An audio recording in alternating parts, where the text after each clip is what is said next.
sẽ là không quá khi mà thế nhân nói về Hàn Tín bằng những câu như thiên hạ nhà Hán là do một tay Hàn Tín lấy về, thiên tài quân sự dụng binh xuất quỷ nhập thần. Hàn Tín phải là người ôm chí lớn mới đạt được thành công như vậy, nhưng khí chất ấy của ông lại ẩn tàng trong những câu chuyện rất nhỏ thuở thiếu thời. Trong sử ký Hoài Âm Hầu Liệt truyện chép rằng Hàn Tín là người Hoài Âm, nay thuộc huyện Hoài Âm, tỉnh Giang Tô, Trung Quốc. Lúc nhỏ nhà rất nghèo, nhưng từ tập hợp những ghi chép lịch sử, có thể nói rằng Hàn Tín xuất thân từ giới quý tộc. Tại sao? Thứ nhất, Hàn Tín có tên và có họ. Thời cổ đại, chỉ giới quý tộc mới có tên có họ, dân thường không có tên. Trong gia đình thường dân sẽ đặt theo tứ tự bá, trọng, thúc, quý tương ứng với anh cả, anh hai, anh ba, anh tư. Ví như Lưu Bang là con thứ tư trong nhà dân thường nên tên của ông là Lưu Quý. Hàn Tín là quý tộc nên ông có cả họ lẫn tên. Thứ hai, Hàn Tín thường đeo kiếm. Thời cổ đại, đeo kiếm là tượng trưng cho thân phận quý tộc. Thứ ba, Hàn Tín là người đọc sách, đặc biệt là binh thư. Nếu người dân thường đọc sách là điều hết sức xa xỉ bởi vì sách thời đó là thẻ tre, muốn có được phải nhờ người sao chữ, nên phải có rất nhiều tiền mới có thể mua được sách hoặc thuê người chép lại. Hàn Tín có sách, có kiếm, có tên có họ, nên có thể nói ông là một quý tộc. Trước đây có thể gia cảnh tốt hơn nhưng hiện tại bấy giờ, Hàn Tín rất nghèo. Nghèo đến mức không có cơm ăn. Mục, Hàn Tín tuổi thơ cơ cực. Thấy nhà ai có cơm, Hàn Tín thường đến xin. Ông đến nhà của Hạ Hương Đình Trưởng để xin ăn. Được khoảng 1 tháng, vợ người Hạ Hương Đình Trưởng thấy phiền phức quá nên thổi cơm ăn trước. Khi Hàn Tín đến thì cơm đã hết rồi. Hàn Tín hiểu ra nên đã tuyệt giao với người này. Sau đó Hàn Tín đến sông câu cá nhưng câu không được nhiều nên ăn không no. Khi ấy ở bờ sông có những phiếu mẫu phiếu, giặt lụa, phiếu mẫu, bà lão giặt lụa mang theo cơm đi cùng. Trong đó có một bà lão thấy Hàn Tín trẻ tuổi, cao ráo nhưng không có cơm ăn nên sinh lòng thương cảm. Bà lấy cơm cho Hàn Tín ăn. Một mạch mấy chục ngày sau, mỗi ngày phiếu mẫu đến giặt lụa, bà đều đem cho Hàn Tín một phần cơm. Đến một ngày, phiếu mẫu nói với Hàn Tín, ta đã giặt lụa xong, ngày mai sẽ không đến nữa. Hàn Tín nói, cơm phiếu mẫu cho tôi ăn 10 mấy ngày, đối với tôi là ân đức không gì lớn bằng. Tương lai tôi nhất định sẽ báo đáp bà.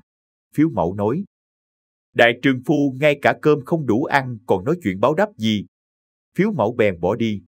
Từ hai câu chuyện trên, có thể thấy Hàn Tín tính tình cương nghị, không chịu khuất phục. Người ta không cho Hàn Tín đến xin cơm thì ông sẽ tuyệt giao rồi không đến. Đồng thời Hàn Tín còn có ân tất báo, ngàn vàng báo đức. Khi thành công nhất định quay lại báo đáp phiếu mẫu. Tính tình cứng cỏi và có ân tất báo là thể hiện của tinh thần hiệp sĩ, cũng là phẩm chất của quý tộc. 2. Chí khí cao xa. Tính cách cứng cỏi này lại mang đến cho Hàn Tín phiền phức. Chủ Tín ở có một thanh niên con nhà làm nghề đồ tể.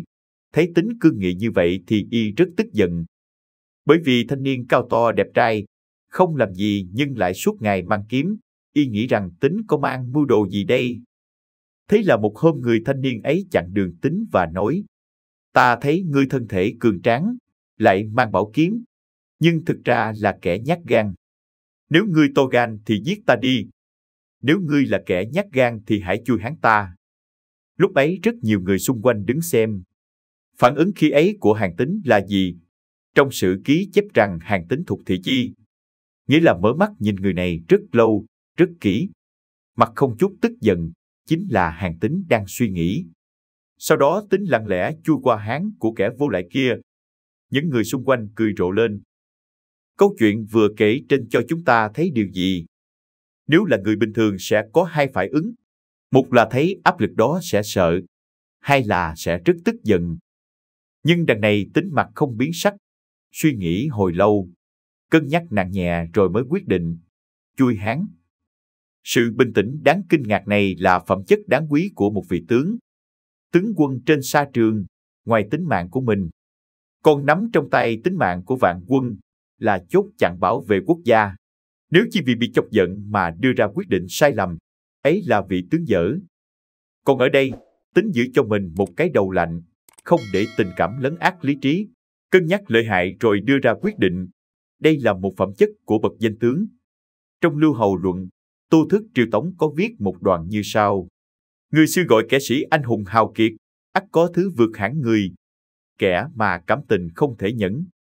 Như thất phu chịu nhục, rút kiếm tương đấu với người, đây không phải là dũng. Thiên hạ có kẻ dũng, lâm vào hiểm cảnh mà không kinh sợ, chịu nhục vô cớ mà không phẫn nộ, bị kẻ cơn bão bắt dẹt mà không phản ứng, ấy là người có chí hướng cao xa. Hàn Tín đột nhiên đối mặt với vũ nhục rất lớn nhưng vẫn bảo trì một tâm thái bình tĩnh.